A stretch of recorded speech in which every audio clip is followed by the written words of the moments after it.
Chapitre 50, Je n'ai pas d'argent, 1. Qu'est-ce qui vous amène ici, chevalier commandant? Guilain feignit l'ignorance en demandant.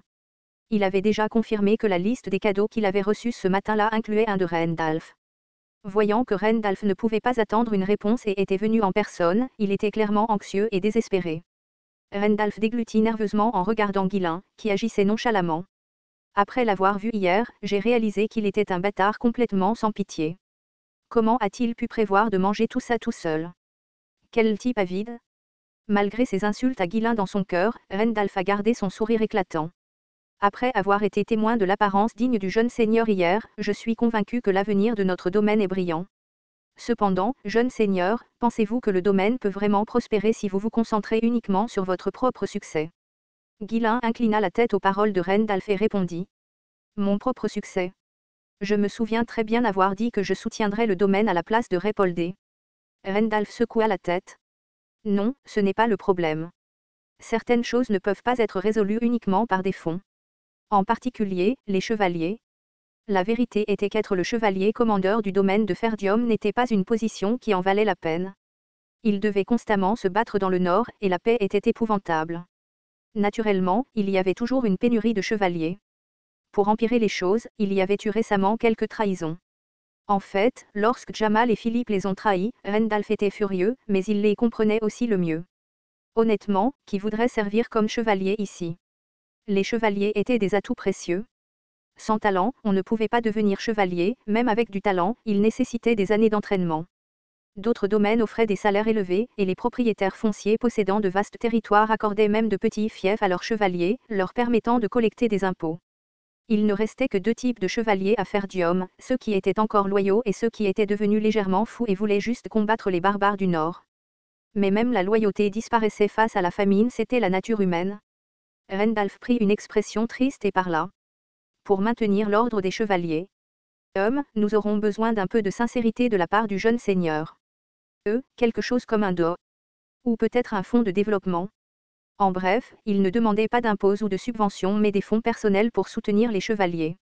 Cependant, Guilain avait un regard sur son visage qui disait « De quoi parlez-vous » Le terme fonds de développement était un terme que Guilain aimait dire, mais détestait entendre. C'était un terme qu'il n'utilisait que lorsqu'il demandait de l'argent à Emilie. Je n'ai pas d'argent. Sans même cligner des yeux, les mots de Guilain semblaient incroyablement irritants. Rendalf se retint à peine de donner un coup de poing et se gratta la tête à la place. Reste calme. D'une manière ou d'une autre, je dois lui soutirer l'argent. Rarara, dire que l'homme le plus riche du domaine n'a pas d'argent, c'est comme si un bandit disait qu'il ne te volerait pas rarara. La comparaison était assez agressive. Guilain rit avec Rendalf, même si intérieurement, il trouvait la situation absurde. J'ai déjà tout alloué. Donc, c'est pratiquement dépensé. Rarara. Rendalf pressa son poing contre son front, prenant une profonde inspiration pour se calmer. Je dois me retenir. Il n'y a pas d'autre moyen d'obtenir de l'argent.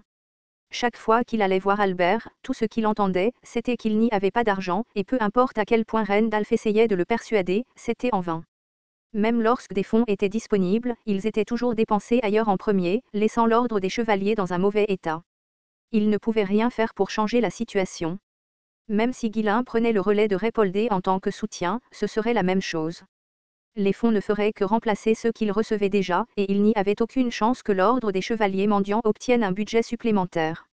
Il est évident que la situation resterait aussi sombre que jamais. C'est pourquoi Rendalf n'avait pas l'intention de laisser passer cette opportunité. Non, sérieusement, où comptes-tu dépenser tout cet argent tout seul? Tu devrais le dépenser pour le domaine. Pour le domaine? Guilain hocha la tête avec une expression impressionnée. Comme un perroquet, il répéta les mots de Rendalf. Bien sûr, je vais le dépenser pour le domaine. Naturellement, c'est tout pour le domaine. Pour le domaine, comment exactement? J'ai des projets. Rendalf demanda prudemment, ses plans incluent-ils le soutien à l'ordre des chevaliers? Guilain écarquilla les yeux. Non, je ne fais pas ça. Ce n'est pas inclus. Rendalf baissa la tête, essayant de cacher la vague de frustration sur son visage, et respira profondément. Waouh, il a vraiment l'intention de tout garder pour lui. Dois-je recourir aux menaces? Alors que le chevalier commandeur envisageait des mesures extrêmes, quelqu'un entra pour voir Guilain. Ce n'était autre que le trésorier du domaine, Albert.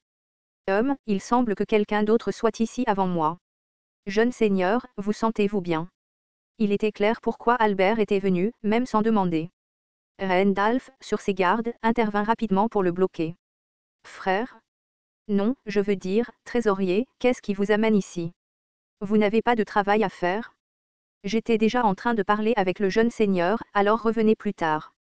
Randalph essaya de repousser subtilement Albert, mais Albert resta sur ses positions. Claquement de langue, Albert lança à Randalph un regard condescendant comme pour le réprimander. Et quant à vous, chevalier commandant, ne devriez-vous pas être en train de vous entraîner au lieu de traîner ici? Une goutte de sueur versée pendant l'entraînement permet d'économiser une goutte de sang au combat. Ah! Que c'est quelqu'un qui n'a jamais tenu une épée. Laissez-moi simplement m'en occuper, trésorier. Vous devriez retourner à vos livres de compte. Il faut de l'argent pour gérer les livres de compte. Malgré leur sourire, les deux se regardèrent dans une confrontation tendue. Regardant la scène se dérouler, Ghislain secoua la tête. Il semblait clair qu'aucun des deux hommes n'avait l'intention de quitter sa chambre de sitôt. En fin de compte, Ghislain se tourna vers Albert et lui demanda. Trésorier, êtes-vous également ici à la recherche d'un dos ou d'un fonds de développement, quelque chose comme ça?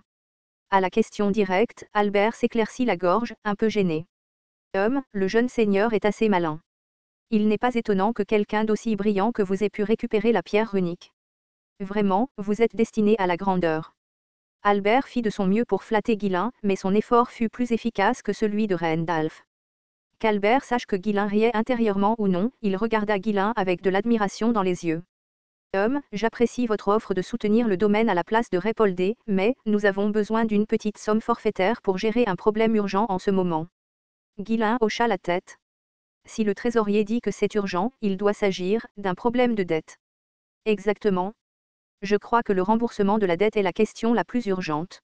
En fin de compte, la dette du domaine retombera sur vous, le jeune seigneur, qui hériterez de Ferdium. La dette de la famille est votre dette, et votre argent est l'argent de la famille, n'êtes-vous pas d'accord? Albert sourit doucement en parlant. Ghislain, arborant une expression déconcertée, réfuta fermement les propos d'Albert. Non, je ne suis pas d'accord. Quoi? Mon argent est mon argent. D'où ce type pense-t-il qu'il arnaque? À la réponse vive et décisive de Ghislain, le visage d'Albert se contracta un instant. Waouh, je ne pensais pas qu'il était comme ça. C'est vraiment un avide d'argent, hein? Albert grommela intérieurement mais réussit à garder son sang-froid, forçant un nouveau sourire. Peu importe à qui appartient l'argent, il ne serait pas logique que le jeune seigneur ferme les yeux alors que la succession est en difficulté, n'est-ce pas? Honnêtement, le simple fait de rembourser la dette améliorerait considérablement les finances de la succession. Tout cela est pour la succession? Ghislain fut amusé de réaliser pour la première fois à quel point Albert pouvait être expressif. Il avait toujours pensé à lui comme à quelqu'un qui avait toujours une expression froide et raide. Mais maintenant, le visage d'Albert se tordait constamment, souriait et changeait de manière si exagérée que Ghislain trouvait cela fascinant. Ghislain n'écoutait pas les paroles d'Albert, il observait simplement son visage, plongé dans ses pensées, avant de finalement incliner la tête. Mais je n'ai pas d'argent. En entendant cela, le visage d'Albert se tordit comme Randalph l'avait fait auparavant. S'efforçant de contrôler sa colère grandissante, Albert prononça lentement chaque mot. Pourquoi, tu n'as pas d'argent? Comme je l'ai dit au chevalier commandeur, j'ai déjà des plans pour ça. Donc, il n'en reste plus. Ne comprenant pas du tout cela, Albert supplia désespérément. Où est-ce que tu comptes dépenser tout cet argent exactement? Ne devrais-tu pas au moins nous consulter si tu comptes dépenser une somme aussi importante? Pourquoi te consulterais-je pour dépenser mon propre argent? Je m'en occuperai moi-même, donc tu n'as pas à t'inquiéter. Comment pourrions-nous ne pas nous inquiéter de ça? Albert hurla pratiquement, mais Ghislain, commençant à se lasser de traiter avec eux deux, lança négligemment les mots suivants. C'est pour le domaine, donc il n'y a pas lieu de s'inquiéter. Bien sûr, aucun des deux ne le croyait. Compte tenu du comportement passé de Ghislain, ils soupçonnaient tous deux qu'il gaspillait l'argent pour ses propres plaisirs plutôt que pour quelque chose d'utile. Ils ne pouvaient pas le laisser gaspiller une somme aussi importante pour des choses frivoles. Les deux hommes protestèrent avec urgence. Qu'est-ce qui pourrait être plus urgent pour le domaine que de rembourser la dette? Tu ne te soucies pas de l'argent perdu à cause des intérêts croissants. Quelle absurdité! Donner la priorité au chevalier plutôt qu'au remboursement de la dette est bien plus important. Regarde les autres domaines. Même s'ils ont des dettes, ils maintiennent leurs ordres de chevalerie en parfait état. Les chevaliers sont la force du domaine. La force. Oh, allez. C'est absurde. Même sans payer les intérêts, cet argent pourrait être utilisé de bien d'autres manières, et tu parles de chevalier maintenant. Ah, tu as perdu le contrôle de la réalité à force de rester assis dans ta chambre à compter de l'argent toute la journée. Peu importe que ce soit des intérêts ou quoi que ce soit d'autre. Si nous n'avons pas la force de nous battre, nous perdrons tout de toute façon. Si nous sommes assez forts, personne ne se souciera de savoir si nous payons la dette ou non. Tisk tisk, c'est du vol, pas de la chevalerie. Il y a un ordre pour tout dans ce monde. Et cet ordre commence avec les chevaliers et l'armée. À un moment donné, les deux hommes ont cessé de s'adresser à Guilain et ont commencé à se disputer bruyamment. Comme il semblait peu probable qu'ils obtiennent de l'argent de Guilain, ils ont retourné leur frustration l'un contre l'autre. Qu'allons-nous faire? Rembourser d'abord la dette? Le crédit de notre domaine est au plus bas. Si nous formons d'abord les chevaliers, je m'occuperai des collecteurs de dettes. Personne ne résiste à une épée. Je n'avais aucune idée de pourquoi ils essayaient de décider de l'ordre des choses avec l'argent de quelqu'un d'autre. Un chevalier s'approcha de moi tandis que je soupirais, pensant les forcer à sortir avec force. Jeune seigneur, le seigneur demande votre présence de toute urgence. Oh, vraiment? Eh bien, je ferais mieux de partir tout de suite. Alors que je m'apprêtais à partir, Albert et Rendalf essayèrent de me suivre. Mais le chevalier, avec une expression sévère, parla fermement. Il a spécifiquement dit que seul le jeune seigneur devait venir. Sous l'ordre strict du seigneur, les deux hommes ne pouvaient pas me suivre, alors ils se contentèrent de crier derrière moi. Comment sommes-nous censés rembourser la dette si vous l'emmenez comme ça? Rends-moi les chevaliers. Si tu ne le fais pas, je gâcherai tout à chaque fois que tu essayeras de dépenser de l'argent. Je vais tout casser. Ignorant les deux qui piétinaient et hurlaient, je me dirigeai directement vers le bureau de mon père. Honnêtement, si j'étais resté plus longtemps, nous aurions tous les trois perdu la tête. Quand je suis arrivé, les chevaliers qui montaient la garde devant le bureau ont lentement ouvert la porte. CRRRR. L'atmosphère à l'intérieur était froide. Une sensation de froid a transpercé ma poitrine. La tension dans la pièce était comme le calme avant la tempête. Zwalte se tenait les mains derrière le dos, regardant par la fenêtre. Ressentant l'ambiance inquiète, j'ai prudemment ouvert la bouche. Vous m'avez appelé. Oui. Comment va votre état? Je n'ai pas été gravement blessé? J'ai récupéré plus vite que prévu? Bien. Tu fais un travail important, alors fais attention à ta santé à partir de maintenant. Oui, je m'en souviendrai. Même en répondant, j'ai penché la tête, confus.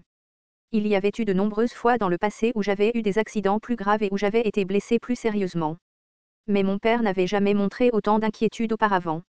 Même les mains derrière le dos, Zwalte continuait à regarder par la fenêtre tout en parlant. Il fait beau. Alors, as-tu pensé à la façon dont tu vas utiliser les fonds de la vente des pierres runiques? Oui, comme je l'ai déjà dit, je vais combler le déficit de Repoldé et utiliser le reste pour un projet sur lequel je travaille.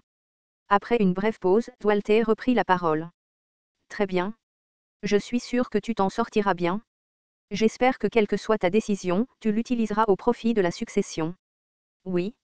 Tu as causé beaucoup de problèmes depuis ton enfance. Tu as aussi causé beaucoup de pertes au domaine. Oui. Quand les serviteurs ont suggéré de t'emprisonner, je t'ai toujours pardonné. Après tout, tu es toujours mon fils. C'est le cœur d'un père? Eh bien, oui. J'ai penché la tête une fois de plus. Je n'arrivais pas à suivre le fil de la conversation. Était-il inquiet pour mes blessures, ou voulait-il simplement évoquer des griefs passés? Je n'arrivais pas à comprendre. Puis Zwalte a répété ce qu'il avait dit plus tôt. Quoi que tu fasses, j'espère que tu l'utiliseras pour le domaine. Je commençais à comprendre. Plissant les yeux, je fixai mon père.